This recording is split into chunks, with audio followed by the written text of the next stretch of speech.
Après avoir transmigré dans ce monde, l'homme a passé des décennies et est finalement devenu le grand précepteur qui régnait sur la nation. Pourtant, alors qu'il était prêt à profiter des plaisirs terrestres, deux cultivateurs sont soudainement apparus dans le ciel au-dessus du palais. Ils ont ignoré les mortels en dessous d'eux et ont commencé à se battre.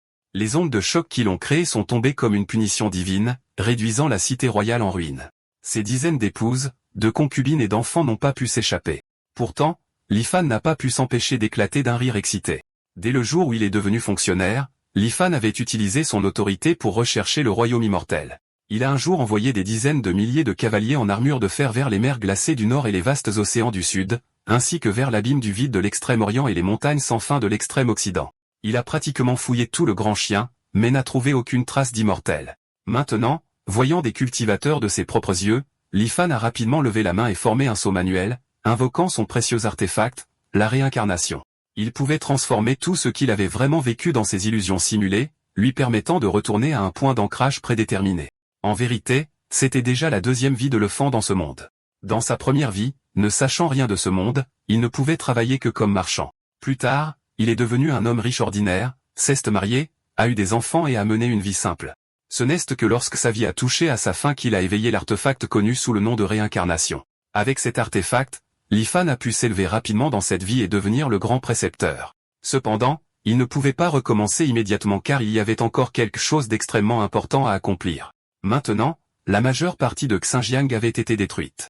Après que le bataillon de la garde de confiance de Lifan a pris le contrôle de la ville, ils ont pu accélérer la reconstruction et, plus important encore, lui permettre de rester au camp pour enquêter sur les allées et venues des deux cultivateurs. Des mois plus tard, la capitale reconstruite a lentement retrouvé des traces de vie. Pendant ce temps, les espions qu'il avait envoyés ne parvenaient toujours pas à trouver les deux cultivateurs. Puisque c'était le cas, Lifan ne voulait plus perdre de temps. Il a immédiatement activé la réincarnation. Comme d'habitude, plusieurs options sont apparues devant lui. La première était de conserver un objet de cette vie. La deuxième, de conserver son niveau de cultivation. La troisième, de permettre à un proche de Lifan de garder ses souvenirs, et la quatrième, d'abandonner toutes les options pour accélérer le processus de charge. Après les avoir lues, il a de nouveau choisi la quatrième option, la capacité d'incarnation en illusion de la réincarnation nécessitant une charge. Lorsque Lifan subissait un coup fatal, l'artefact consommait de la charge pour activer automatiquement un bouclier protecteur. Dans cette vie, son objectif était d'apprendre les secrets de la cultivation des deux cultivateurs. Avec l'expérience de deux vies, tout s'est déroulé sans accroc. Lors de cet examen impérial, Lifan a écrit encore mieux que dans sa vie précédente, devenant le champion des 3 épreuves et choquant la nation entière. Il a ensuite choisi de servir à nouveau dans le comté de Win. Bien que la cour fût perplexe, elle a tout de même approuvé la demande de Lifan.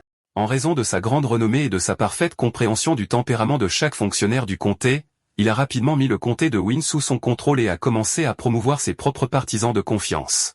Ensuite, Lifan a trouvé quelqu'un qui pouvait servir de doublure au roi de Langia et l'a formé comme un aide de confiance. En travaillant ensemble de l'intérieur comme de l'extérieur, ils ont éliminé le roi de Langia, Lifan prenant sa place et obtenant le contrôle total de la résidence royale de Lanja. Après cela, le mariage entre le roi de Lanja et la petite-fille du grand académicien a eu lieu comme prévu. Cette nuit-là, Lifan est entré par effraction dans la chambre nuptiale et a eu des relations conjugales avec la princesse consort. L'année suivante, elle lui a même donné un fils. Quelques années plus tard, l'empereur est finalement tombé gravement malade. Après avoir reçu l'édit impérial de succession, Lifan s'est précipité vers la capitale avec ses aides de confiance.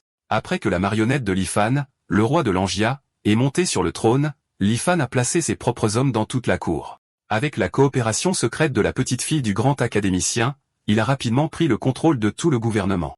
Après avoir aidé son propre fils à monter sur le trône, Lifan s'est octroyé le titre de grand précepteur, atteignant une fois de plus l'autorité suprême. Un jour, un espion a finalement rapporté qu'il pourrait avoir découvert le royaume immortel. Il a dit que le brouillard au-dessus de l'abîme du vide à l'extrémité et du continent se dispersait pendant une demi-journée tous les 15 ans. Pendant ce moment, ils ont vaguement vu de nombreux bâtiments magnifiques cachés à l'intérieur. À en juger par les lumières et la fumée florissante, la ville abritait probablement plus d'1 million de personnes. Il y avait aussi de nombreuses bêtes exotiques qui volaient dans le ciel. En entendant cela, Lifan a demandé s'il avait trouvé un moyen de descendre dans l'abîme. L'espion a répondu qu'il avait essayé toutes sortes de méthodes, mais aucune n'a réussi. Toute tentative de descente s'est soldée par leur déchiquetage par une rafale de vent surgie de nulle part. En entendant cela, Lifan a soupiré doucement, réalisant qu'il devrait encore attendre que ces deux cultivateurs apparaissent à nouveau au-dessus de la cité royale. Bientôt, Plus de 10 ans passèrent et le jour arriva où il avait vu les cultivateurs dans sa vie précédente. Les deux sont apparus une fois de plus, comme auparavant, au-dessus de la cité royale. Mais cette fois, alors qu'ils s'apprêtaient à agir, ils ont soudainement remarqué de nombreux morceaux de fer jaillissant rapidement de l'intérieur de la ville. L'homme costaud nommé Koong a rapidement activé un bouclier pour les bloquer. En regardant en bas, il a découvert que les morceaux de fer provenaient tous des tubes de fer tenus par les mortels au sol. Koong a examiné chaque pastille de métal avec curiosité, se demandant ce que c'était. Il a ensuite utilisé une technique pour arracher une poignée aux mortels afin de les inspecter. Après avoir terminé son examen, il a dit que c'était dommage. Ces choses ne fonctionnaient que dans une terre où le Tao était brisé. Puis il a regardé en bas et a dit que ces mortels osaient frapper un cultivateur comme lui. Sur ce, il a agité la main et a libéré une ombre de dragon enflammée vers le sol. La seconde suivante, le dragon de feu a balayé toute la cité royale comme un démon apocalyptique. En un clin d'œil, la cité royale a de nouveau été réduite en ruines. Mais quand il a de nouveau regardé le sol, il a été stupéfait par ce qu'il a vu. Bien que les bâtiments se soient effondrés, pas un seul mortel en dessous n'avait été blessé. Dao Xuanze, debout à côté de lui, a remarqué l'anomalie et a dit que les armes cachées plus tôt avaient été trempées dans du sang de mortels. En entendant cela, Koong a finalement compris. Le sang des mortels contenait une substance appelée miasme mortel immortel qui, au mieux, affaiblissait le pouvoir de quelqu'un et, au pire, mettait sa vie en danger. Les deux ont rapidement réalisé qu'il était tombé dans une embuscade et se sont immédiatement tournés pour fuir. À ce moment, Li Fan a crié de loin, « Si vous vous échappez tous les deux aujourd'hui, alors demain, la nouvelle que vous avez obtenue, la technique de formation du noyau se répandra dans tout le monde de la cultivation. » Le cœur de Dao Xuanze a tremblé. Seuls deux savaient qu'il avait acquis cette technique. Il était impossible que la nouvelle fuite. Pendant qu'il hésitait un instant, des dizaines d'autres obus de canon ont jailli du sol. Les obus ont explosé autour d'eux, chacun rempli de sang de mortels. Leur corps était corrodé et incapable de rester en l'air. Les deux hommes sont tombés du ciel. Les soldats environnants ont crié, « Maîtres immortels, s'il vous plaît, ne résistez pas. Notre grand précepteur ordonne que si vous vous rendez, vos vies seront épargnées. » Au moment où Dao Xuanze se préparait à un dernier combat désespéré, il a remarqué un anneau volant vers lui. En se retournant, il a réalisé qu'il venait de Koong, qui était mourant. Koong l'a exhorté à prendre son anneau de stockage et à trouver un moyen de s'échapper. Sur ce, Koong a rendu son dernier souffle. Li Fan a regardé cette scène de loin. Il n'a pas pu s'empêcher de soupirer en voyant à quel point le miasme mortel immortel était létal pour les cultivateurs. Dao Xuanze a supposé qu'un autre cultivateur se cachait derrière les mortels, utilisant le miasme pour les attaquer. Refusant d'accepter que lui et son frère soient tombés à cause de méthodes aussi sournoises. Il a brûlé sa force vitale restante, utilisant le pilier du ciel et de la terre comme fondation de son Dao, descente de l'épée. L'instant d'après, une épée massive de 100 mètres de large est tombée du ciel. Alors que l'épée géante était sur le point de frapper la cité royale, Li Fan a rapidement activé à nouveau son artefact, mettant fin à cette vie et retournant au point d'ancrage initial. Cette fois, il prévoyait de gagner d'abord la confiance de l'un des deux cultivateurs. Ainsi, dans cette nouvelle vie, après avoir pris le contrôle de la cour, Li Fan est personnellement arrivé au-dessus de l'abîme du vide. Selon ses calculs, aujourd'hui était exactement le jour où le brouillard se dispersait une fois tous les 15 ans. Mais quand il a levé son télescope et a clairement vu ce qui se trouvait en bas, une sueur froide a instantanément parcouru son dos. Il n'y avait pas de bâtiment magnifique. Tout en bas était en ruine. Et sur un mur de pierre massif se trouvaient 4 mots rouges sans « La voix immortelle est morte ». Cela a laissé Li Fan perplexe. Qu'est-ce ce qui avait changé exactement ici, et qu'était-il arrivé à tout le monde de la cultivation? Il a donc attendu encore des décennies jusqu'au jour où les deux cultivateurs sont réapparus au-dessus de la cité royale. Cette fois, Li Fan ordonna à ses soldats de tirer sur Koong et cria « Koong, nous vous attendions sur les ordres du maître mortel, Dao Xuanze ». Koong a bloqué les balles et, réalisant qu'elles contenaient du miasme mortel immortel, a été choqué. Il a immédiatement maudit Dao Xuanze à côté de lui, le traitant de méprisable. Mais Dao Xuanze était encore plus confus. Il ne pouvait pas comprendre pourquoi des mortels attaqueraient Koong en son nom ou pourquoi il possédait du miasme mortel immortel. Il s'est empressé d'expliquer que ces mortels n'étaient pas sous son commandement. Avant qu'il ne puisse finir, Li Fan a de nouveau crié « Maître immortel Dao Xuanze, comment pouvez-vous le nier? N'avez-vous pas promis qu'une fois que vous auriez saisi la technique de formation du noyau, vous sortiriez mon peuple de cet endroit maudit? Nous avons provoqué d'innombrables ennemis pour vous. Si vous ne nous emmenez pas, tout mon clan périra sans sépulture. » Ces mots ont rendu le vacillant Koong absolument certain. Dao Xuanze le trahissait. Après tout, personne d'autre ne connaissait la technique. Dao Xuanze a réalisé que cela ne pouvait pas continuer, alors il a utilisé une technique pour localiser la source de la voix. Il l'a bientôt localisée et a foncé droit vers le sol. En atterrissant, il a découvert que la voix venait d'une boîte noire. Il se demandait de quel genre d'artefact il s'agissait. Son propriétaire était incroyablement prudent. Sans hésitation, il a fait exploser le haut-parleur avec une technique. À ce moment-là, Kong est arrivé à sa poursuite en criant « Tao Xuanzi, nous nous connaissons depuis 100 ans, et c'est ce que tu es ». Sur ce, il a levé la main et a déchaîné la technique de la fureur du dragon de flamme. Un pilier de feu a jailli vers Dao Xuanzi. Dao Xuanzi a refusé de s'asseoir et d'attendre la mort. Il a invoqué sa longue épée. L'épée a violemment heurté un pilier de feu. Li Fan a de nouveau crié. Tao Xuanzi est versatile et vindicatif. S'il gagne, aucun de nous ne survivra. Homme, aidez le maître immortel Kong. En entendant cela, Kong s'est réjoui. Ceux qui commettent le mal connaîtront leur fin. Tao Xuanzi, même toi, autrefois si fier et juste, est tombé dans la trahison. Extrêmement contrarié, Tao Xuanzi a rugi en retour, imbécile, on nous tend un piège. Mais Kong a refusé d'écouter. Il a formé un saut manuel et a déchaîné sa compétence nouvellement comprise, la prison du dragon. Pendant qu'il parlait, une cage flamboyante est descendue du ciel, piégeant Dao Xuanzi. Dao Xuanzi a rapidement formé un contre-saut et a brisé la cage. Avec un grand boom, il s'est élancé vers le ciel avec sa longue épée. Puis il a activé sa technique ultime, invoquant une fois de plus l'épée colossale. Kong n'a montré aucune intention de battre en retraite. Il voulait depuis longtemps tester sa puissance contre cette technique. Alors que les deux attaques ultimes étaient sur le point de se heurter, Li Fan a ordonné à ses hommes de tirer une volée sur Dao Xuanzi. Les balles ont éclaté, l'entourant de miasmes mortels immortels. Son pouvoir spirituel s'est effondré instantanément et il a été frappé de plein fouet par la prison du dragon de Kong. Avant qu'il ne puisse réagir, les branches enflammées se sont séparées et ont déchiqueté Tao Xuanzi. L'épée géante dans le ciel s'est brisée en fragments. Quand Kong a atterri, Li Fan s'est précipité pour l'accueillir et l'a supplié de sauver son peuple. Kong s'est retourné et a demandé si la voix venant de toutes les directions était l'œuvre de Li Fan, disant qu'un simple mortel osait s'ingérer dans une bataille entre cultivateurs. Li Fan a répondu qu'il cherchait simplement une chance de survie. Kong s'est adouci et a dit, dans ce monde, qui ne se bat pas pour cette infime chance? Li Fan a alors dit que Dao Xuanzi avait un jour promis que s'il réussissait, il emmènerait leur peuple. Kong a poussé un soupir et a dit que Tao Xuanzi avait toujours été un homme de parole pendant 100 ans. Pourtant, qui aurait cru qu'il n'avait en fait aucune limite et qu'il trompait même les mortels? La formation immortelle absolue était extrêmement dangereuse. Même eux avaient du mal à partir. Alors comment pourrait-il faire sortir des mortels? En entendant cela, le cœur de Li Fan a violemment tremblé. Après s'être calmé un instant, il a dit que ce n'était pas un endroit pour parler. Il a ensuite amené Kong dans la chambre souterraine et a demandé si le maître immortel voulait vraiment dire que les mortels ne pouvaient pas être sortis de cette terre scellée immortelle. Kong a dit qu'il n'avait aucune raison de tromper Li Fan, un simple mortel. Peut-être qu'un cultivateur au noyau d'or pourrait escorter un mortel à travers la formation immortelle absolue. En entendant cela, Li Fan a demandé avec déception, les mortels n'ont-ils vraiment aucun espoir de quitter ce monde? Kong a répondu que pour quitter la terre scellée immortelle, il fallait percer la formation immortelle absolue, chose impossible pour un corps mortel. Il a ajouté que Li Fan ne vivrait de toute façon pas beaucoup plus d'années. Donc, être un petit empereur local ici n'était pas un si mauvais sort. Li Fan a alors demandé, si quelqu'un pouvait cultiver jusqu'au même royaume d'établissement des fondations que Kong, pourrait-il partir? Kong a éclaté de rire, disant que c'était impossible. Il n'y avait aucune énergie spirituelle ici, donc on ne pouvait pas cultiver. Et les mortels étaient couverts de miasmes. Comment pourrait-il jamais devenir immortel? Il a conseillé à Li Fan d'abandonner. Un mortel souhaitant cultiver doit d'abord aller dans le monde extérieur, reconstruire son corps et purifier le miasme. Sinon, même si le chemin de l'immortalité se trouvait devant lui, il ne pourrait que le voir mais jamais le toucher. En entendant cela, Li Fan a tremblé de tout son corps de désespoir. Après avoir confirmé une fois de plus qu'il n'y avait vraiment aucune solution, Li Fan s'est levé et est sorti. Au moment où Li Fan est sorti de la chambre, la porte de pierre de 2 mètres et demi d'épaisseur s'est refermée rapidement. Immédiatement après, du miasme mortel immortel a jailli des murs entourant Kong.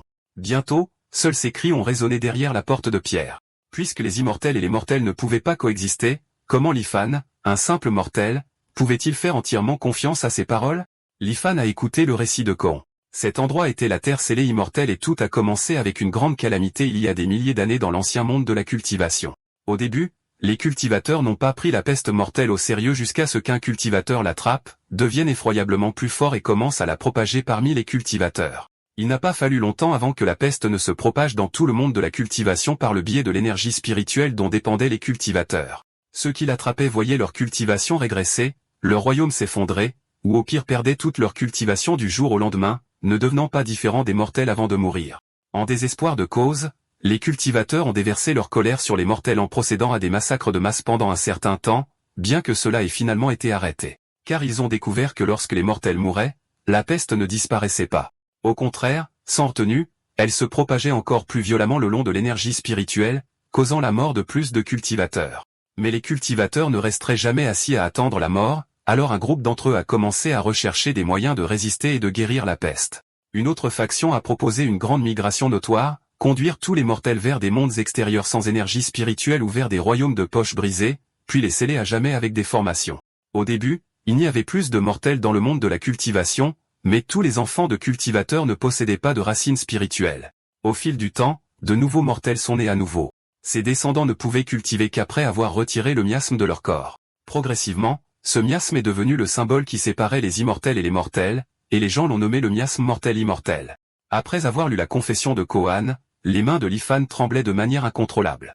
Personne ne savait combien de terres scellées immortelles existaient, et les cultivateurs prêts à risquer leur vie pour y entrer étaient extrêmement rares. En rencontrer deux avait déjà été un miracle. En tant que mortel, la durée de vie de Lifan était limitée. Même s'il pouvait simuler la réincarnation à l'infini, elle ne se répéterait que dans les limites de sa vie naturelle. Cette année-là, Lifan avait déjà 70 ans et sa limite biologique était de 86 ans. La chance de rencontrer un autre cultivateur au cours des 16 années restantes était quasi nulle, pourtant il refusait d'accepter de vivre la même vie de mortel encore et encore. À ce moment-là, il se souvint soudainement de quelque chose d'important. Il se précipita vers la cellule et demanda à Koong comment les premiers mortels étaient arrivés sur la terre scellée immortelle. Voyant qu'il n'avait toujours pas abandonné, Koong lui demanda en retour, même si tu sors, que pourras-tu faire? Vous avez déjà plus de 70 ans. Souhaitez-vous toujours cultiver? Lifan a répondu que, puisque Koong avait perdu toute sa cultivation, pourrait-il encore cultiver s'il retournait dans le monde de la cultivation? Il a ensuite promis que si Koong pouvait l'aider à trouver un moyen d'atteindre le royaume immortel, il l'emmènerait avec lui. Koong le maudit, le traitant de scélérat trompeur qui ne devrait pas penser à le duper à nouveau. Le fan dit que, vérité ou mensonge, c'était tout de même une lueur d'espoir. Koong voulait-il vraiment passer le reste de sa vie dans cette cellule? Sans autre choix, Koong admit qu'à l'époque, ils avaient utilisé des sortes d'artefacts volants comme des bateaux ou des navettes volantes.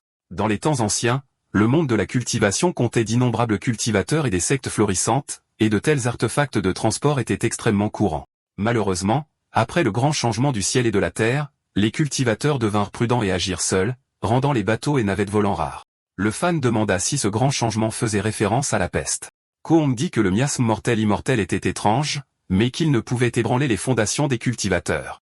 Il ne s'est répandu aussi largement que parce que la plupart des cultivateurs ont péri dans une grande catastrophe. Ces paroles rappelèrent à Lifan ce qu'il avait dit un jour en combattant Dao Xuanze. Sur la voie du noyau d'or, c'est lui ou moi. Bien que de nombreuses méthodes pour former un noyau d'or existaient, bien plus de cultivateurs étaient bloqués à l'établissement des fondations.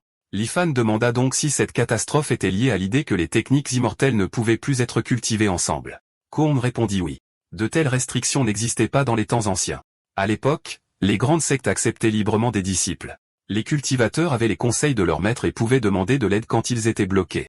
Les condisciples pratiquant la même technique pouvaient même s'entraîner et échanger leurs connaissances, rendant le monde de la cultivation plein de vitalité. Jusqu'au jour où les cultivateurs réalisèrent que leur efficacité de cultivation baissait et que, pendant leur pratique, ils pouvaient sentir combien de personnes cultivaient la même technique. Plus il y avait de gens pratiquant la même technique, plus l'efficacité de chacun diminuait. D'innombrables cultivateurs virent leur cultivation stagner et, à mesure que leur vie approchait de son terme, l'intention meurtrière dans leur cœur ne pouvait plus être contenue. Maîtres, disciples et membres de la même secte devinrent tous des ennemis mortels du jour au lendemain, et une catastrophe qui balaya tout le monde de la cultivation commença. Tant qu'ils pratiquaient la même technique, cela devenait une bataille pour la voie ancestrale. L'un des deux camps devait mourir. Même se cacher au fin fond des montagnes pour cultiver en secret ne pouvait sauver personne. Car les cultivateurs pratiquant la même technique pouvaient sentir leur emplacement mutuel. Après avoir entendu tout cela, Lifan demanda comment les cultivateurs pratiquaient maintenant et à quoi ressemblait actuellement le monde de la cultivation. Koong dit que de nos jours, il n'y a presque que deux choix pour ceux qui souhaitent cultiver. Le premier était de rejoindre l'Alliance des 10 000 immortels, une coalition de cultivateurs où l'on pouvait échanger des points de contribution contre des techniques et des ressources. Les points de contribution s'obtenaient en accomplissant des missions assignées ou par le commerce. Le second était de rejoindre le Conseil des 5 anciens, fondé par 5 experts au sommet de leur art. Leur influence était immense et toute personne talentueuse pouvait les rejoindre, à condition de signer un contrat d'exclusivité et de servir le conseil pendant une certaine période. Après avoir entendu cela, Lifan demanda si les techniques ne semblaient pas si rares après tout. Koong lui dit que la plupart de ces techniques étaient incomplètes. Même après avoir été recompilées par les factions majeures, elles ne pouvaient amener un cultivateur qu'au sommet du raffinage du QI. Pour franchir une étape supplémentaire et forger sa fondation du DAO, il fallait une technique de niveau supérieur. Les techniques au-delà de l'établissement des fondations, et surtout celles menant au royaume du noyau d'or, étaient presque mythiques. Le fan demanda alors, si l'on doit sans cesse changer de technique, chaque percée n'exigerait-elle pas de tout recommencer avec une nouvelle? Combe dit que tous les cultivateurs devaient cultiver le fragment du sutra primordial suprême, qui ressemblait plus à un art secret qu'à une technique. Son but était de permettre aux cultivateurs de dissoudre leur niveau de cultivation avec une perte minimale, leur permettant de rattraper rapidement leur retard après avoir dispersé leur cultivation et changé de technique. En entendant à quel point c'était miraculeux, Lifan ne put s'empêcher de s'émerveiller. Combe soupira et dit que même avec un tel sutra, les vraies techniques étaient presque impossibles à obtenir. Ce que Dao Xuanze n'a jamais su avant sa mort, c'est que la technique volée par Combe n'était pas seulement une méthode de formation de noyaux. C'était une véritable technique menant directement au royaume de l'âme naissante. En entendant cela, le cœur de Lifan trembla violemment. Combe dit alors qu'il avait entendu des rumeurs selon lesquelles, au cours des derniers milliers d'années, certains mortels des terres scellées immortelles étaient secrètement retournés dans le monde de la cultivation. Lifan dit que si de telles rumeurs existaient, il n'abandonnerait jamais le moindre espoir. Combe le gronda en disant qu'il ne comprenait pas pourquoi un vieil homme au seuil de la mort causait encore des ennuis. Lifan répondit que si Combe l'aidait à trouver un moyen de retourner dans le monde de la cultivation, non seulement il l'emmènerait, mais il lui rendrait aussi tout ce qui lui appartenait chez Dao Xuanze.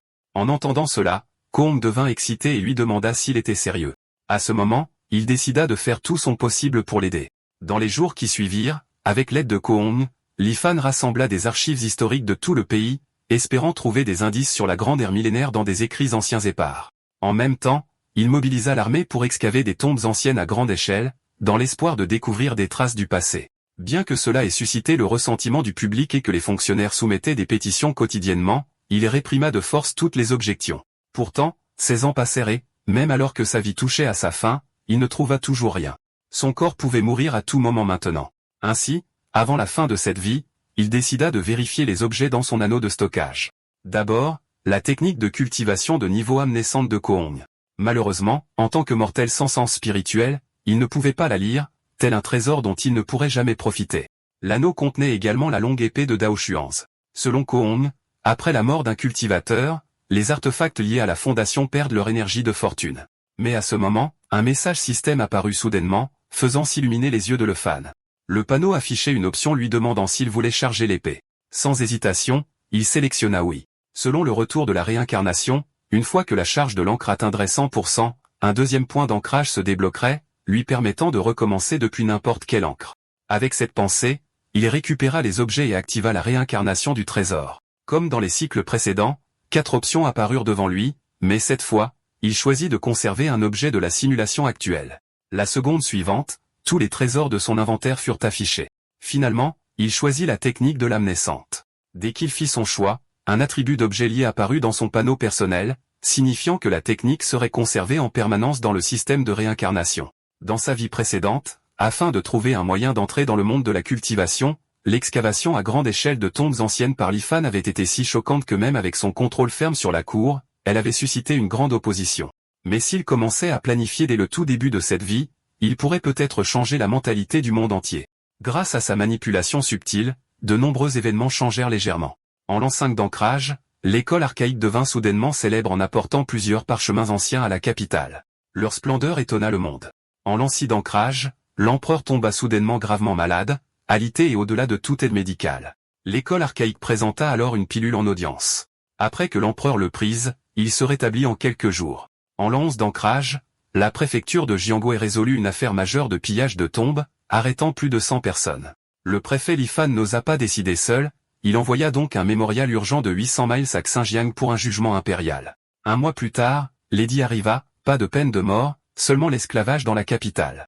En l'an 15 d'ancrage, l'empereur devint atteint d'une maladie en phase terminale et chercha une pilule d'immortalité. Il mobilisa plus de 100 000 soldats pour fouiller les tombes anciennes. Aucune pilule ne fut trouvée. Il mourut plein de regrets et une frénésie nationale de recherche de tombes s'intensifia. Avant de mourir, l'empereur transmit le trône au prince de Langia. Une fois de plus, Lifan contrôlait le monde depuis l'ombre. En l'an 23 d'ancrage, alors que d'innombrables tombes étaient excavées, l'histoire perdue fut progressivement restaurée. La plus ancienne dynastie traçable s'appelait Kui. Lifan offrit alors une grande récompense. Quiconque trouverait une tombe de la dynastie Kui se verrait accorder un marquisat. En l'an 25 d'ancrage, la tombe du premier empereur de Kui, Yi Xingji, fut enfin localisée. Lifan ordonna immédiatement l'ouverture du passage. Le passage principal s'étendait sur des centaines de mètres. Ces murs étaient remplis de fresques vives, encore claires après des millénaires. En atteignant la chambre principale, ils découvrirent un vaste espace de 40 à 50 mètres de haut et de plusieurs kilomètres de large. Le plafond imitait les étoiles, incrusté d'innombrables perles lumineuses, avec des sommets de montagnes s'élevant au milieu d'une mer de nuages. Cette mer de nuages restait étrangement fixe dans la chambre, sans jamais dériver ni se dissiper pendant des milliers d'années. Des ponts invisibles reliaient les sommets des montagnes. Après avoir atteint le plus haut sommet, ils virent une simple hutte de chaume. En y regardant de plus près, la paille était tissée de fils d'or. Lifan ordonna à ses hommes d'ouvrir la porte en premier. Après avoir confirmé l'absence de danger, il entra. La vue à l'intérieur le choqua. Au centre se tenait une tablette commémorative gravée, disciple extérieur Yixingji de la secte Taïen. Il semblait que l'homme avait rejoint une secte nommée Taïen, mais était resté un disciple extérieur jusqu'à sa mort, sans jamais emprunter la voie immortelle, pour finalement être exilé ici par les cultivateurs. Même dans la mort, sa secte lui manquait. Ainsi, la tablette ne portait pas le titre d'empereur, mais celui de disciple extérieur de la secte Taïen. Yixingji fut probablement chargé par les cultivateurs de Taïen de superviser la grande migration de ce royaume. Lifan continua à fouiller la chambre funéraire principale et, n'ayant trouvé aucun vaisseau volant ou artefact similaire, il retourna au palais. Quelques jours plus tard, la nouvelle arriva qu'un registre mentionnant un vaisseau volant avait été trouvé dans l'inventaire funéraire. Cependant, la tombe avait déjà été pillée, à en juger par les dégâts, le vol avait eu lieu il y a 1000 ans. En entendant cela, Lifan frappa la table et la renversa de colère. Il ne pouvait accepter qu'on lui ait donné de l'espoir pour le lui briser aussitôt après. Après avoir exprimé sa fureur, il publia un décret. Quiconque trouverait un indice lié à un état mortel se verrait accorder le titre de marquis de Mille-Maisonnée. En l'an 35 d'ancrage, des nouvelles arrivèrent enfin. La tombe d'un immortel avait été découverte. Des éclaireurs rapportèrent que quelques jours plus tôt, alors qu'un groupe creusait une tombe discrète, ils avaient été blessés par une force étrange libérée de l'intérieur. Lifan ordonna immédiatement d'apporter du miasme mortel immortel et de procéder à l'ouverture de la tombe. Sous sa direction, ils aspergèrent du sang frais sur la barrière. Le bouclier apparemment indestructible se transforma en cendre au moment où il toucha le sang. Peu après leur entrée, quelqu'un rapporta avoir trouvé un objet ressemblant à un vaisseau volant. En entendant cela, Lifan s'y précipita sans délai. En regardant l'objet, il demanda, choqué, « Est-ce que c'est censé être un vaisseau volant ? C'est plus petit que ma chaussure. » Mais grâce à un message gravé sur le mur de la tombe avant la mort du propriétaire, il comprit enfin toute l'histoire. Le propriétaire de la tombe s'appelait Xiong, un cultivateur au niveau de l'établissement des fondations. Il y a plus de 3000 ans, poursuivi par des ennemis, il s'était enfui dans la terre scellée immortelle, n'ayant nulle part où aller. Mais la terre scellée immortelle n'avait pas d'énergie spirituelle et avec seulement quelques pierres spirituelles sur lui, il les épuisa rapidement. Sans pierres spirituelles pour reconstituer son énergie, sa cultivation déclina rapidement. Il supposa que les mortels bannis ici 1000 ans plus tôt auraient pu laisser derrière eux quelques vaisseaux volants. Ainsi, il chercha partout pendant des décennies avant de finalement trouver la tombe des Yixingji. Bien qu'il y eût en effet un vaisseau volant dans la tombe, la formation du noyau d'énergie gravé dans la tablette de pierre avait déjà été détruite et Xiong n'était pas doué pour la fabrication d'artefacts. Ainsi, Xiong abandonna finalement l'idée de quitter un jour la terre scellée immortelle. Lifan baissa alors de nouveau les yeux vers la tablette de pierre. Le système indiqua, « Ceci est une bizarrerie du monde, tablette fragmentaire d'arrêt de pas. » Quand il posa sa main dessus, l'incarnation du trésor ne montra aucune réponse. Il supposa qu'elle avait été corrodée par le miasme mortel immortel et transformée en une pierre ordinaire. Il ramassa ensuite les objets restants que Xiong avait laissés. L'un était une technique d'entraînement du QI appelée art du retour véritable mineur, qui affichait un pratiquant actuel. L'autre, le registre de Léo des nuages, une technique de niveau fondation, affichait également un pratiquant. Voyant que quelqu'un cultivait encore ces techniques, il pensa instinctivement que c'était un piège. Mais après y avoir réfléchi, il sentit que quelque chose n'allait pas. Plus de 3000 ans s'étaient écoulés. Même les cultivateurs au noyau d'or seraient devenus poussière depuis longtemps. Soudain, il se demanda, ces techniques pourraient-elles avoir des archives originales? Après la grande calamité, de nombreuses techniques furent réécrites par les 10 000 et le Conseil des 5 anciens. Naturellement, leurs premières versions doivent exister. Les factions majeures remettaient en circulation des techniques non pratiquées chaque fois que quelqu'un les échangeait. En 3000 ans, qui sait combien de propriétaires ces deux techniques ont-elles eu? Et le dernier objet était le vaisseau volant dont il avait rêvé. Bien qu'endommagé, cela n'avait pas d'importance. Xiong ne pouvait pas le réparer, ni Lifan, mais quelqu'un dans le futur le pourrait. Il attendit donc encore 15 ans jusqu'au jour où Koong et Dao Xuans arrivèrent au-dessus de la capitale. Cette fois, avant qu'ils ne puissent commencer à se battre, il les interrompit en leur demandant pourquoi ils se battraient à mort pour une simple technique de noyau d'or. Les deux furent d'abord choqués, puis le traitèrent d'arrogant. Ne montrant aucune peur, le fan fit un geste les invitant à descendre pour discuter. Curieux de ses intentions, les deux interrompirent leur combat et s'assirent avec lui. Le fan dit que son ancêtre avait laissé une prophétie avant de mourir. Deux immortels descendraient de l'abîme du vide, et ce serait la seule chance pour leur clan d'échapper à cette terre. Pendant des millénaires, son clan en avait douté, mais aujourd'hui, c'était enfin confirmé. Kong demanda, « Comment devrions-nous nous adresser à vous ?» Lifan déclina son nom. Dao Xuan demanda alors, « Que voulez-vous dire par une chance d'échapper à cette terre ?» L'expression de Lifan se raidit alors qu'il répliquait, « Ne me croyez-vous pas ?» Kong répondit, « Nous parcourons le royaume immortel depuis des siècles, mais nous n'avons jamais entendu parler d'une divination capable de prédire quelque chose 1000 ans à l'avance. » Lifan s'avança et demanda s'il avait entendu parler de la secte Taiyin. Kong réagit instantanément, excité. Serait-ce l'ancienne secte célèbre pour ses arts divinatoires? Voyant cette réaction, Lifan put enfin souffler. Il dit alors qu'il était un disciple de la secte Taiyin. Il continua, « Bien que mon ancêtre ait rejoint la secte Taiyin, il n'aimait pas la cultivation et n'était obsédé que par la divination. Quand le monde changea et que les mortels durent être déplacés vers d'autres royaumes, avec seulement une cultivation de débutant en raffinage du QI, son ancêtre n'aurait pas été forcé s'il avait refusé. Pourtant, voyant son clan paniquer, il se porta volontaire pour superviser la migration des mortels et resta ensuite dans cet endroit. En entendant cela, Dao Xuan demanda, « Je vois. Alors pour quelle raison nous avez-vous arrêtés, mon frère et moi ?» Lifan répondit, « Premièrement, parce que vous êtes la clé pour que mon peuple quitte cette terre. Deuxièmement, vous voir vous battre à mort pour une seule technique d'établissement des fondations me semble inutile. » Dao Xuan dit, « Vous ne le savez peut-être pas, mais les techniques dans le monde extérieur sont extrêmement rares maintenant. Tu es pour en obtenir une est normale. » Lifan dit alors, « Mon ancêtre a laissé derrière lui une technique de niveau noyau d'or avant sa mort. » En entendant cela, Kong devint immédiatement excité et dit à Dao Xuan, « C'est génial. Alors nous n'avons plus besoin de nous battre. » Dao Xuan demanda alors à Lifan quel genre d'aide il voulait d'eux. Lifan dit, « Le dernier souhait de mon ancêtre était que notre clan retourne à la secte Taiyin. Avant de mourir, il n'a pas seulement laissé cette technique, mais aussi un artefact endommagé, le bateau Taiyin.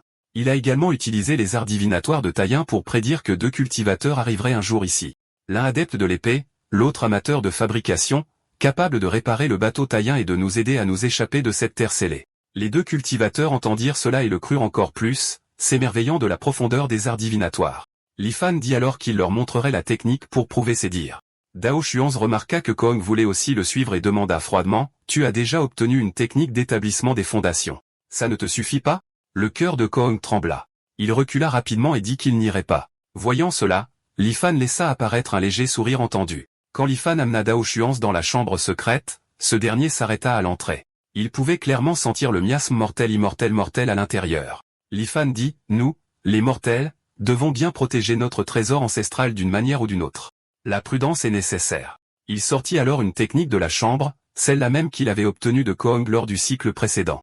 Dao Xuan vit que c'était une technique de l'âme naissante et tout son corps trembla involontairement. D'après sa réaction, Lifan sut qu'il n'avait aucune idée que Kong possédait une telle chose. Lifan expliqua, comme Kong était là tout à l'heure, j'ai seulement dit que c'était une technique d'établissement des fondations, de peur qu'il n'ait de mauvaises pensées. Dao Xuan joignit ses mains et le remercia, promettant qu'il s'assurerait que Kong répare le bateau Taiyin. Lifan rit et répondit, si le bateau peut vraiment être réparé, j'offrirai cette technique dès demain. Quand ils retournèrent dans la salle principale, Dao Xuan dit à Kong que Lifan avait vraiment une technique d'établissement des fondations. Kong dit immédiatement, alors, il n'y a qu'à le voler. Peu importe le nombre de mortels, ils ne peuvent pas nous arrêter tous les deux.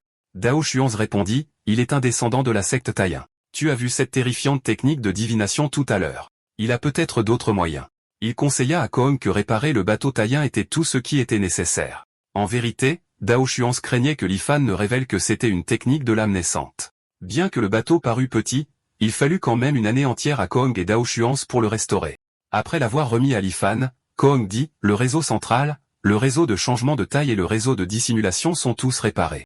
Mais sans les matériaux appropriés, les réseaux défensifs et offensifs n'ont été restaurés qu'au niveau le plus élémentaire. Il peut traverser la formation immortelle absolue, mais combattre d'autres cultivateurs sera difficile. Tenant le bateau Taiyin, Lifan dit avec excitation, c'est suffisant. Tant que je retourne au royaume immortel, le jeton de mes ancêtres me guidera jusqu'à la secte Taiyin. Kong expliqua, le bateau Taiyin a 3 formes, alimenté par l'énergie spirituelle et contrôlé par le sens divin. La plus petite forme mesure 10 mètres de long. La deuxième forme atteint 100 mètres. La plus grande s'étend sur plus de 1000. Il ajouta que leur pierre spirituelle était limitée. Ils pouvaient alimenter la deuxième forme, mais contrôler le bateau nécessitait un sens divin du raffinage du QI de 7e niveau au moins, et il demanda fièrement si Lifan avait besoin de son aide. Avant qu'il n'ait fini, Lifan forma un saut de main et agrandit le bateau à 100 mètres en un instant. Kong était stupéfait, vraiment remarquable. Un simple mortel peut contrôler le bateau taïen si facilement. Lifan répondit calmement, une petite astuce, rien qui vaille la peine d'être mentionné. Il fit ensuite signe à Dao Xuanze de le suivre pour récupérer la technique. Quelques jours plus tard, les deux cultivateurs se préparèrent à partir, craignant un déclin supplémentaire de leur cultivation par manque de pierres spirituelles. Kong dit, si tu réussis à t'échapper, viens me trouver à la cité de l'Intian dans les monts Songjian. Il tendit à Lifan un parchemin, une carte de la sortie de la formation immortelle absolue. Après quelques mots polis, les deux se transformèrent en traînées de lumière et disparurent. En plein vol, Kong dit, Lifan est vif, mais sa durée de vie est presque terminée. Même s'il revient, il ne vivra pas longtemps. Dao Xuanze répondit, sans longévité, tout est vain. Toi et moi nous battons pour cette parcelle de vie, n'est-ce pas? Kong demanda, quelle technique as-tu obtenue? Dao Xuanze sourit. Ce ne peut pas être la même que la tienne. N'est-ce pas? Il dit qu'il tiendrait sa promesse après avoir percé jusqu'au noyau d'or. Pendant qu'il parlait, ils arrivèrent au-dessus de la formation immortelle absolue. Dao Xuanze dit, la brume ne cesse pas dissiper. Oses-tu y aller en premier? Kong rit. Pourquoi n'oserais-je pas? Il forma un saut et plongea vers le bas. Peu après leur départ, Lifan arriva, pilotant le bateau taïen. À 71 ans, Lifan savait qu'il ne pouvait pas attendre 14 ans de plus que le prochain brouillard se dissipe. N'ayant plus rien pour le retenir, il décida d'explorer la formation immortelle absolue le jour même. Avec cette pensée, il accéléra le bateau taïen et plongea vers le bas. Sous l'abîme du vide, un épais brouillard blanc recouvrait tout, rendant le monde irréel. Bientôt, le bateau taïen trembla violemment comme s'il avait heurté quelque chose. Il jugea que ce devait être la couche de grand vent que Kong avait mentionnée. Un vent assez fort pour déchiqueter un mortel, et même les cultivateurs de l'établissement des fondations avaient besoin de boucliers pour y survivre. Après une demi-heure de manœuvre prudente, il perça la couche de grand vent. Les secousses s'apaisèrent, une lumière infinie emplit l'avant. Un instant, il eut l'impression d'avoir échappé à la formation, d'être entré dans le monde immortel, d'avoir obtenu une technique rare et atteint le royaume du noyau d'or en seulement un siècle. Son chemin resta sans embûche et 1000 ans plus tard, il s'éleva au royaume immortel. Pas à pas, il cultiva un pouvoir mortel et devint finalement un empereur immortel. Il brisa ensuite la barrière du royaume immortel et s'éleva au royaume des dieux. Commençant comme mineur, il cultiva pendant des dizaines de milliers d'années et atteignit le royaume du roi Dieu, devenant son être le plus puissant. Plus tard, il s'éleva au royaume du Dieu primordial pour ne devenir qu'un simple gardien. À ce moment, il se réveilla soudainement. Tout cela n'avait été qu'un rêve. Le bateau taïen s'était retourné. D'après la carte de Kong, il avait déjà quitté la couche de lumière illusoire et atteint la troisième couche, la couche d'inversion. Le bateau taïen a dû sortir de l'illusion par lui-même, le réveillant. Il réalisa que si le bateau pouvait naviguer à travers les illusions automatiquement, il n'avait peut-être besoin que de fournir de l'énergie tout en s'occupant de la direction. Une faible intuition provenant du bateau taïen le guida sur la direction à prendre, et il accéléra en conséquence. Suivant cette guidance, il passa la quatrième couche, la couche de flux de feu. Vint ensuite la cinquième couche, la couche de glace froide. Après cela, il y eut la sixième, la couche d'orage. Au-delà de la couche d'orage se trouvait la couche des ténèbres. Selon Kong, cette couche ne présentait aucun danger, juste des ténèbres infinies. Ses émotions déferlèrent. Après 6 vies et des centaines d'années, il était enfin sur le point de quitter cet endroit. Mais la seconde suivante, une gueule géante rouge sang se jeta sur le bateau taïen. Pris de panique, il activa l'artefact et mit fin à ce cycle de vie. Il n'avait pas vu ce qu'était la créature, mais Kong et Dao Xuanze n'avaient jamais rien mentionné de tel. Bien qu'il ait échoué à la fin, les gains de cette vie ont largement dépassé les attentes. Après avoir préservé le bateau taïen, il commença sa 7e réincarnation. Lors de la 4e année d'ancrage, il mena des aides de confiance au tombeau de Qian et utilisa un spray infusé de miasme mortel pour éroder lentement le pouvoir résiduel de la tablette de pierre. De cette façon, la tablette ne serait pas détruite, lui permettant de la charger. 15 ans plus tard, lorsque le brouillard se dispersa à nouveau, il pilota le bateau taïen dans la formation une fois de plus, passant rapidement les couches précédentes et entrant dans la couche des ténèbres. Cette fois, il chercha un long moment et ne vit aucune créature. La sortie en vue, il accéléra, mais peu de temps après, la gueule géante apparut de nouveau. Il confirma ses soupçons. La créature n'attaquait que les mortels. Peut-être que son but était de dévorer tous les mortels qui approchaient. N'ayant pas le choix, il fit demi-tour vers le haut pour fuir. La créature continua de le poursuivre. Ce n'est que lorsqu'il atteignit la couche d'orage qu'elle s'arrêta. En regardant en arrière, il vit enfin sa forme complète et eut des sueurs froides. C'était une baleine colossale. Son bateau taïen de plusieurs dizaines de mètres de long n'atteignait même pas la taille d'une de ses dents. Pourtant, la baleine géante pouvait le localiser à chaque fois. Pendant les 15 années suivantes, il tenta de percer la couche des ténèbres encore et encore. Mais à chaque fois, la baleine le trouvait plus rapidement, le forçant à battre en retraite après une courte lutte. À la 35e année d'ancrage, il découvrit que ce n'est que le jour où le brouillard blanc se retirait que la baleine semblait retardée, lui donnant une petite fenêtre pour atteindre le fond de l'abîme. Cette fois, il est résolu de tout risquer en chargeant à pleine vitesse, mais juste au moment où il vit la lumière de la sortie, la baleine attaqua de nouveau, étant allée trop loin pour esquiver. Il mit fin à cette vie par la réincarnation et continua de charger le bateau taïen. Dans sa 8e vie, pendant la 4e année d'ancrage, il ouvrit à nouveau le tombeau de Qianhong. À la 5e année d'ancrage, le brouillard blanc se dissipa. La progression énergétique de la charge du vide solaire avait atteint près de 90%. Mais comme elle n'était pas encore pleine, il ne pouvait qu'attendre patiemment. À la 20e année d'ancrage, sa tentative échoua de nouveau. À la 35e année d'ancrage, il échoua une fois de plus. Pourtant, ses tentatives n'étaient pas vaines. À tout le moins, son contrôle du bateau taïen s'affinait. À la 50e année d'ancrage, il choisit de ne pas forcer à nouveau son entrée dans la couche des ténèbres. Il était déjà vieux. Ses réactions et son esprit étaient grandement affaiblis et le succès était impossible. Il décida donc de rendre visite à 2 vieux amis pour voir s'ils savaient quelque chose d'utile. Comme auparavant, il utilisa sa technique du noyau d'or pour attirer Qianhong et Dao Xuanze au manoir du grand tuteur. Puis il leur tendit le croquis de la baleine qu'il avait dessiné. Qianhong le regarda et fronça les sourcils, disant qu'il n'avait jamais rencontré une telle créature en traversant la couche des ténèbres. Dao Xuanze, cependant, sembla remarquer quelque chose. Il dit qu'il avait vu une fois des archives dans un texte ancien. Dans les temps anciens, il y avait une secte appelée la secte du dressage de bêtes. Ils ne possédaient pas de technique profonde mais pouvaient commander des bêtes mythiques grâce à un seul art du dressage de bêtes. Parmi les bêtes les plus célèbres qu'ils contrôlaient se trouvait une baleine géante ressemblant à celle-ci. En entendant cela, Qianhong se souvint soudain que cette baleine géante s'appelait une baleine fendeuse de royaume. Entendant un indice, il demanda avec enthousiasme s'il y avait un moyen d'éviter ces baleines. Mais tous deux dirent que de telles bêtes avaient disparu du monde de la cultivation depuis des milliers d'années. Il n'en avait jamais vu, et encore moins ne savait comment s'en occuper. Il soupira, réalisant qu'il devait encore compter sur lui-même. Après avoir remis la technique à Dao Xuanze, il activa la réincarnation et mit fin à cette vie. Dans sa 9e vie, il ouvrit à nouveau le tombeau de Qianhong pour absorber l'acier des pas arrêtés, mais la réincarnation ne donna aucune réponse. Au 20e, 35e et 50e année d'ancrage, il essaya à plusieurs reprises mais ne parvint toujours pas à percer la couche des ténèbres. À la 65e année d'ancrage, il avait 85 ans et était presque à sa limite. Cette fois, il ne força rien. Il relâcha simplement le contrôle du bateau taïen et le laissa dériver vers le bas à une vitesse constante. Mais cette fois, la baleine fendeuse de royaume, qui aurait dû apparaître, ne se montra jamais.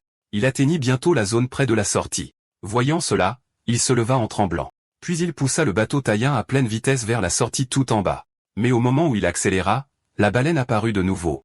Ce n'est qu'alors qu'il réalisa soudainement que la baleine fendeuse de royaume ne pouvait pas voir ou ignorait simplement les objets se déplaçant à une vitesse constante. Tant qu'il maintenait la même vitesse, il pouvait traverser en toute sécurité la formation immortelle absolue. Réalisant cela, il éclata de rire. Peu importe la vitesse de la baleine, il avait déjà atteint la sortie.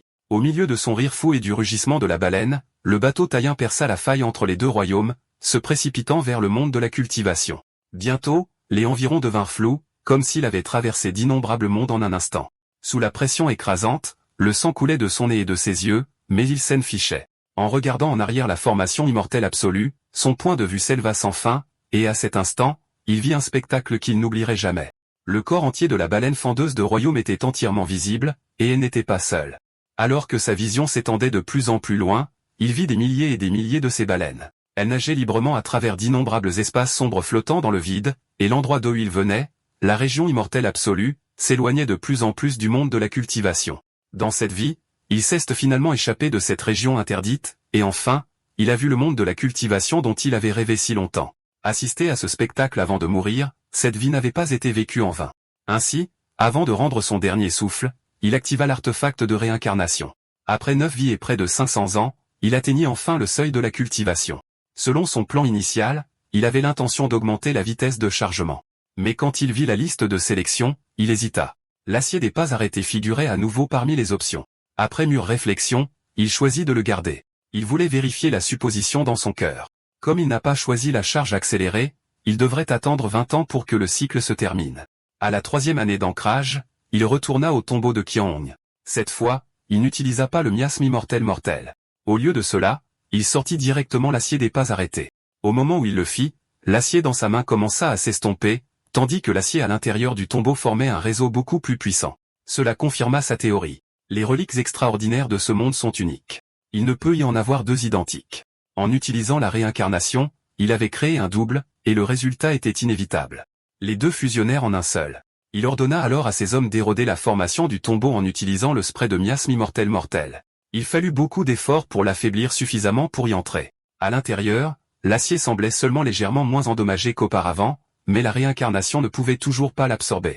Clairement, il nécessitait une restauration encore plus poussée.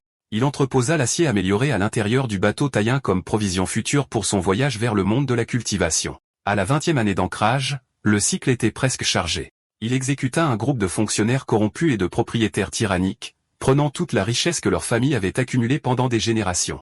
Comme il aurait encore besoin d'interagir avec des mortels après être entré dans le monde de la cultivation, la richesse était essentielle.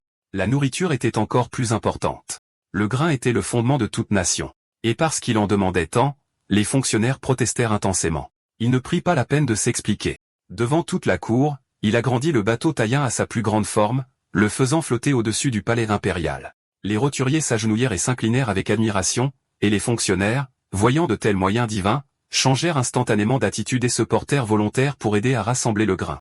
Avec la coopération des fonctionnaires et après avoir éliminé un autre groupe de marchands malhonnêtes, le bateau taïen fut enfin rempli à ras-bord. Tous les liens terrestres étant résolus, il pilota le bateau taïen de retour à l'abîme du vide. Après plusieurs heures, il perça une fois de plus la région immortelle absolue. Mais cette fois, ce qui l'accueillit fut un océan sans fin.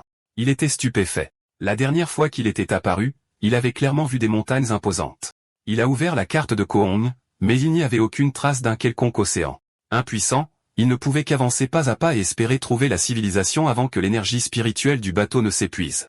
Il choisit une direction et survola la vaste mer, à la recherche de tout signe de présence humaine. Mais après avoir volé pendant 7 jours et 7 nuits, il ne trouva rien. Une autre douzaine de jours s'écoulèrent. Le bateau taïen ralentit, manifestement à court d'énergie. Alors que tout espoir semblait perdu, il aperçut enfin la faible silhouette d'un navire au loin sur la mer. Lorsqu'il porta le télescope à ses yeux, il réalisa que c'était un navire sur le point de couler, clairement attaqué par quelque chose. Un homme cria à tout le monde de ne pas paniquer, disant qu'il avait déjà fait signe à un maître immortel.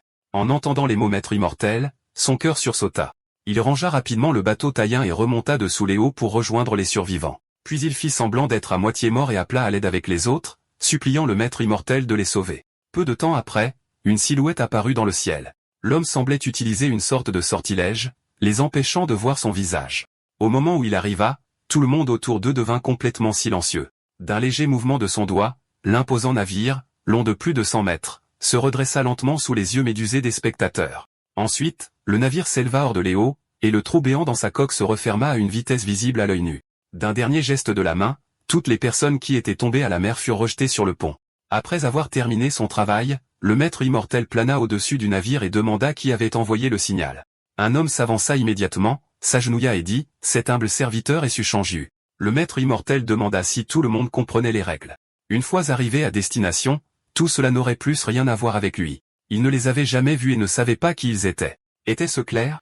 Suchanju répondit à la hâte qu'il avait compris. Satisfait de la réponse, le maître immortel agita à nouveau la main, et le navire fila dans une certaine direction. Pendant le reste du voyage, il se tint silencieusement à la proue, et les gens à bord tombèrent également dans un silence étrange.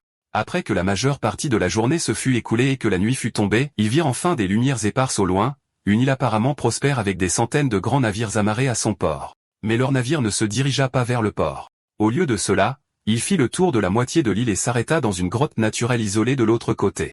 Une fois l'ancre jetée, plusieurs hommes costauds en noir s'avancèrent pour les accueillir. Ces hommes agissaient comme s'ils ne voyaient pas du tout le maître immortel, se concentrant uniquement sur le fait de faire descendre les passagers du navire. Ils conduisirent tout le monde dans une grande salle et leur dirent qu'ils se reposeraient là pour la nuit. De la nourriture était déjà préparée à l'intérieur, et ils pouvaient se servir. Demain, quelqu'un viendrait s'occuper de leurs nouvelles identités. Sur ce, les hommes vêtus de noir firent demi-tour et partirent. Après leur départ, un homme se plaignit de leur malchance. Attaqués par un monstre marin, ils étaient partis à près de 100 personnes, mais moins de la moitié avaient survécu. Un autre grommela qu'il ne comprenait pas pourquoi son père insistait pour l'envoyer ici pour cultiver. La vie était bien plus confortable à la maison. Le premier homme ajouta que chez lui, il était au moins le fils du roi gardien du Sud, entouré d'une richesse et d'une gloire sans fin. Suchanju s'avança et dit que de telles paroles étaient inutiles maintenant. Chaque famille avait payé un prix énorme pour les faire venir ici. Au lieu de se plaindre, il les exhorta à cultiver patiemment. S'ils devenaient vraiment des maîtres immortels un jour, non seulement ils auraient une chance de longévité, mais ils pourraient même retourner dans leur patrie et en faire sortir leur clan aussi. En écoutant leur conversation, il devina facilement que ces gens, comme lui, venaient d'une région immortelle absolue. La différence était que dans leur région, l'existence du monde de la cultivation ne semblait pas être un secret, et à en juger par les événements d'aujourd'hui, une route de contrebande bien établie s'était déjà formée. Alors qu'il était perdu dans ses pensées, quelqu'un lui tapa soudainement sur l'épaule. L'homme dit qu'il le trouvait familier et lui demanda quel rang officiel il occupait à Dali, ou s'il était un riche marchand ou un seigneur noble d'une préfecture. D'accord, c'est la fin de l'histoire. Merci d'avoir regardé. À la prochaine.